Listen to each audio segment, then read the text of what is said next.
out of nowhere, I was suddenly receiving hundreds of negative messages saying to kill myself.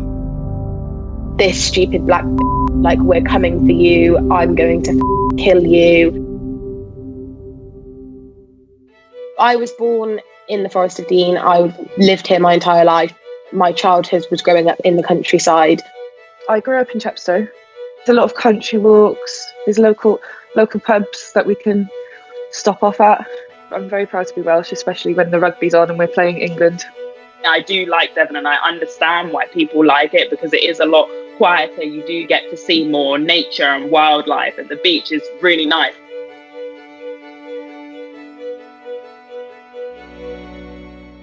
We did have happy memories of growing up here until the racism started, really.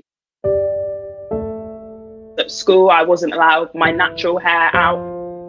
I had food thrown at me by younger pupils who said, feed the African and feed the slave. The school that I went to, I was one of a handful of minority kids. In primary school, I was referred to as chocolate drop. In secondary school, on a school bus, I was told to off back to my own country, you N-word. We're experiencing racism that people have told me they experienced in the 50s and in the 60s. I think as I've got older, you tend to notice more just how deeply ingrained that racism is in the system and in these rural spaces.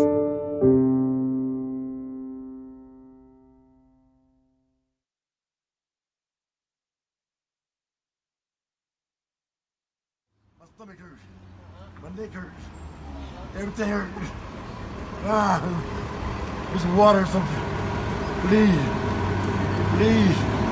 Obviously, when I saw that video, I was heartbroken. But we've been heartbroken for a long time. It's very difficult being a black woman or being black and watching that. It was so sad. My whole family, friends, everyone I know was deeply affected by that. It was as if it was happening to a direct family member of us. It was a momentum that we needed in places like Chepstow, because if that trend hadn't have happened, I don't see how I could have done this on my own. So we decided to obviously hold a demonstration in the Forest of Dean. I started a group for the Black Lives Matter Exeter movement on Facebook. On the day of the protest, there were over 1,000 people there. I was completely overwhelmed with how much support we had, especially with the build up to it. We contacted local councils and local authorities, and we were granted a space in Lydney, and it was kind of cataclysmic from that point onwards. The response was, on some forums, it wasn't positive.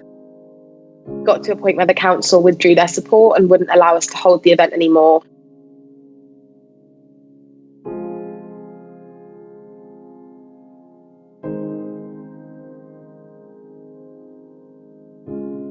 I had various people on Facebook saying, you're now bringing racism to Devon. We don't have this problem here.